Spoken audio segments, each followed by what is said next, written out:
नमस्कार प्यारे दर्शकों। कुत्ते की ये बात अपनी औलाद को जरूर सिखाएं, अपने बच्चों को जरूर सिखाएं ताकि उनका भविष्य उज्जवल बन सके, ताकि उनका मन पढ़ाई में लग सके, ताकि उनकी जिंदगी आराम से गुजर सके। अगर आप अपनी संतान पर कोई भी कष्ट नहीं आने देना चाहते तो यह कहानी आज आपकी संतान को जरूर सुनाएं, ताकि उनके जीवन में कभी भी कैसी भी समस्या आए, कैसा भी समय आए, वे आसानी से उस समय का सामना कर सके। कुत्ते के द्वारा बताई गई यह बात उनके जीवन को सफल बनाने में बड़ी मदद करेगी। प्यारे दर्शकों, इससे पहले हम इस कहानी की शुरुआत करें, अगर आप हमारे चैनल पर नए हैं तो चैनल को सब्सक्राइब जरूर करें, क्योंकि आपका एक सब्सक्राइब हमारे लिए बहुत महत्व रखता है। प्यारे दर्शकों, इस कहानी को आप अंत तक जरूर सुने, ताकि इस कहानी का आपको पूर्ण रूप से ज्ञान प्राप्त हो सके। जब तक आप इसको पूरा नहीं सुनेंगे तब तक इसका ज्ञान आपको प्राप्त नहीं होगा, इस कहानी से फायदा आप नहीं उठा पाओगे। तो प्यारे दर्शकों, आइए शुरू करते हैं आज की बड़ी प्यारी, बड़ी ज्ञानवर्धक और रोचक यह कहानी।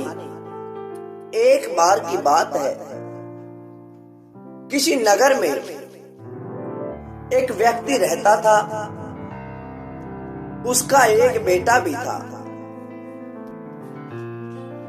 वह लड़का ना तो कभी पढ़ता था, ना दिन भर कोई काम करता था। उसके पिता को भी इस बात का कोई ध्यान नहीं था कि वह अपने बेटे को अच्छी तरह से पढ़ाए लिखाए और एक अच्छा इंसान बना दे। किंतु वह व्यक्ति भी अपने पुत्र को किसी प्रकार का कोई कष्ट नहीं देना चाहता था। वह अपने पुत्र के मोह में इतना फंसा हुआ था, उसे उस पुत्र मोह में अपने बेटे का भविष्य भी दिखाई नहीं दे रहा था। एक दिन उसके बेटे ने यह जिद लगा ली कि पिताजी, मुझे तो बहुत सारे पैसे चाहिए, क्योंकि मुझे मेले में जाना है और मेले में से बहुत सारे खिलौने लेकर आऊंगा। जब उसके पिता ने यह बात सुनी तो वह अपने पुत्र को पैसे देने के लिए तैयार हो जाता है। यह सब घर के बाहर खड़ा हुआ कुत्ता देख रहा था कि इंसान किस प्रकार अपने बेटे के मोह में फंस चुका है। उसके भविष्य की भी उसे कोई चिंता नहीं है। अब जैसे ही वह लड़का अपने पिता के साथ पैसे लेकर घर से बाहर निकलने लगता है तो वह कुत्ता उनको देखकर कहने लगता है कि भाई, तुम जो यह अपने पुत्र के साथ कर रहे हो, जिस तरह से उसे बिगाड़ रहे हो, यह बिल्कुल गलत है। मैं इसके जन्म से देख रहा हूँ कि तुम इसके पैदा होते ही इसके मुंह में अंधे हो गए हो। जिस पैसे का तुम्हें अभिमान है, यह पैसा भी तुम्हारे पुत्र का सहायक नहीं बन सकता, उसके भविष्य को सफल नहीं बना सकता। इतनी बात सुनते ही उस व्यक्ति ने कहा कि तुम कौन होते हो?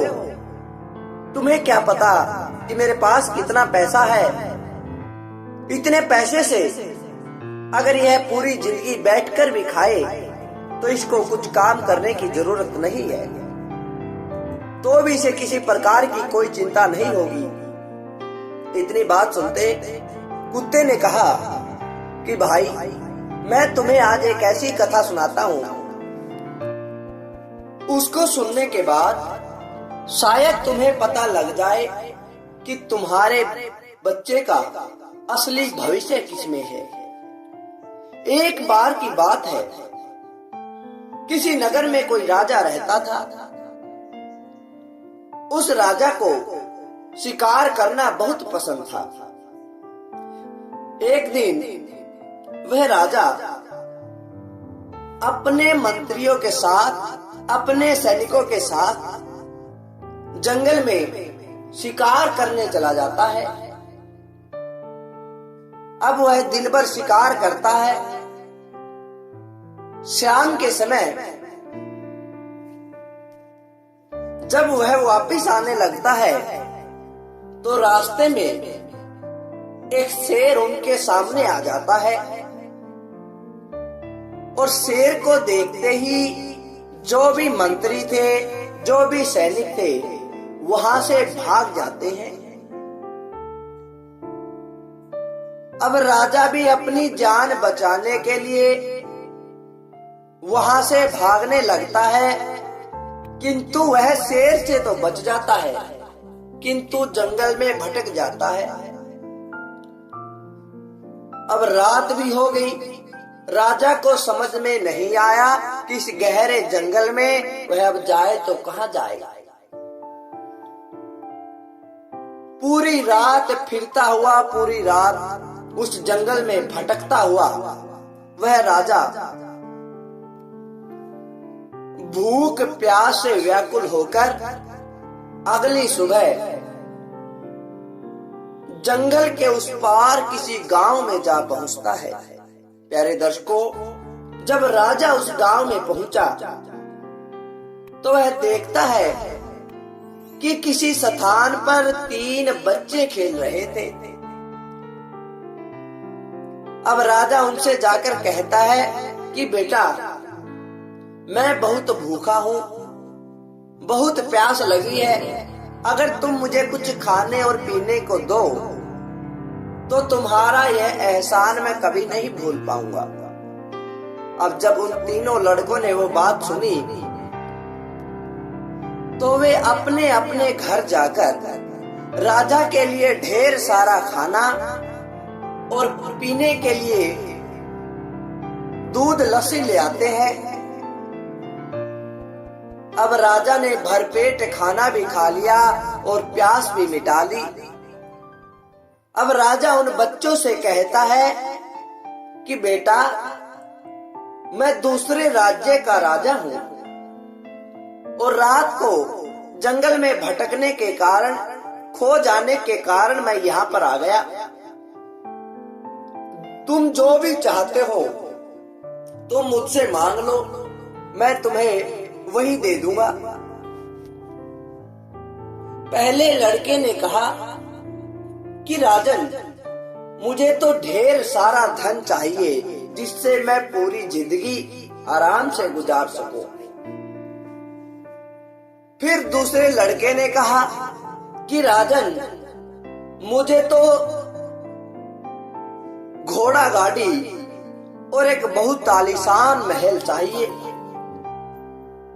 धन मेरे पास है, लेकिन इतना नहीं कि मैं उस महल को बनवा सकूं। तो राजा ने उसको भी वचन दे दिया कि तुझे भी मिल जाएगा, तुम भी चिंता मत करो। फिर तीसरे से पूछा कि बेटा, तुम्हें क्या चाहिए। तीसरे लड़के ने कहा कि राजन, मुझे ना तो धन चाहिए, ना मुझे महल चाहिए। हे राजन, मुझे शिक्षा की जरूरत है और मेरे लिए शिक्षा की व्यवस्था की जाए। अच्छे अध्यापक चाहिए, अच्छे गुरु चाहिए, ताकि मैं शिक्षा को ग्रहण करके अपने जीवन को सफल बना सकूं। अब उस राजा को तीसरे लड़के की मांग बड़ी पसंद आई। उसके लिए उसने शिक्षा की व्यवस्था भी की। बहुत अच्छे गुरुओं की सानिध्य में उसकी पढ़ाई भी पूरी करवाई। पढ़ लिख कर वह लड़का विद्वान बन गया और राजा ने उसी लड़के को अपना मंत्री भी नियुक्त कर दिया। एक दिन राजा के मन में आया, वह कहने लगा कि मंत्री जी, मुझे पुरानी बात याद आ रही है कि जिस दिन मैं भटक गया था, तुम तीनों दोस्त मिले थे। अब तुम्हारा तो मुझे पता है कि तुम जीवन में क्या कर पाए हो, तुम्हारी मांग से तुम्हारा कितना भला हुआ है। अब मैं उन दोनों तुम्हारे मित्रों की भी जानना चाहता हूँ कि आजकल वे क्या कर रहे हैं और उनका जीवन कैसा गुजर रहा है।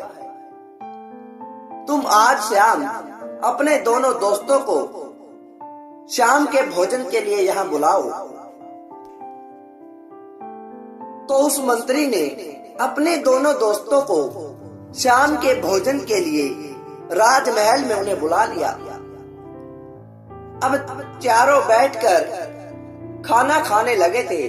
तभी राजा ने पूछा कि भाई, मुझे एक का तो पता है कि यह जीवन में कितना सफल हो पाया है, तुम दोनों का मुझे पता नहीं।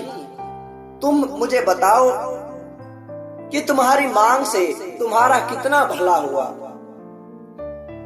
उनमें से एक ने कहा, राजन, मैंने आपसे बहुत सारा धन मांगा था, जो मेरी मांग बिल्कुल गलत थी, क्योंकि मैंने बिना मेहनत के उस धन को प्राप्त करके उसकी कदर नहीं की। उसको ऐसे ही व्यर्थ में लगाता गया। कुछ मेरा धन चोरी भी हो गया और उस धन के होने के कारण मैंने सोचा था कि मैं जीवन भर कोई काम नहीं करूंगा, इससे मेरा गुजारा चल जाएगा, जिसके कारण मैं आलसी भी हो गया। अब सारा धन तो चला गया, किंतु मेरे पास काम करने की कोई हिम्मत नहीं है। मैं आलसी हो गया हूँ, मैं फिर से गरीब बन गया हूँ। फिर दूसरे लड़के ने कहा कि राजन, मैंने तुमसे जो महल, घोड़ा गाड़ी मांगे थे, मेरी भी मांग बिल्कुल गलत थी, क्योंकि तुमने जो महल और घोड़ा गाड़ी दिए थे, एक दिन गांव में बाढ़ आ जाती है, जिसके कारण मेरा महल और मेरी घोड़ा गाड़ी दोनों बहा कर ले जाती है और फिर से मैं गरीब का गरीब बनकर रह जाता हूँ। अभी भी मेरे पास कुछ नहीं है। किंतु जो तीसरे हमारे दोस्त ने मांगा था, वह बहुत उत्तम मांगा था, क्योंकि ना तो इसका धन चोरी हो पाया, ना इसकी शिक्षा को कोई प्राकृतिक आपदा लेकर जा सकती, बल्कि उस शिक्षा के बल पर इसके पास आज धन भी है, महल भी है, घोड़ा गाड़ी भी है, इज्जत भी है, मान भी है। प्यारे दर्शकों, जब कुत्ते की इस बात को उस व्यक्ति ने सुना तो वह समझ गया कि अपने पुत्र को पैसे की बजाय सही शिक्षा देने की जरूरत है, सही गुरुओं की शरण में जाने की जरूरत है, जिसके कारण वह अपने आप अपने भविष्य को सफल बना सकेगा। तो प्यारे दर्शकों, इस कहानी को सुनकर आप भी अपने बच्चों के लिए उचित शिक्षा देने का इंतजाम करें। उनके मोह में, उनके प्यार में इतना ना फंसे कि उनका जीवन ही बर्बाद हो जाए, क्योंकि बच्चे तो बच्चे होते हैं, उनका काम जिद करना होता है। यह तो माता पिता को पता है क्या सही है, क्या गलत है। अगर वे ही उनके मोह में फंसकर उनकी हर जिद पूरी करेंगे तो उनका जीवन बर्बाद हो जाएगा। तो प्यारे दर्शकों, यह थी आज की कहानी। अच्छी लगी तो लाइक करें, शेयर करें और कमेंट के द्वारा हमें जरूर बताएं। धन्यवाद दोस्तों।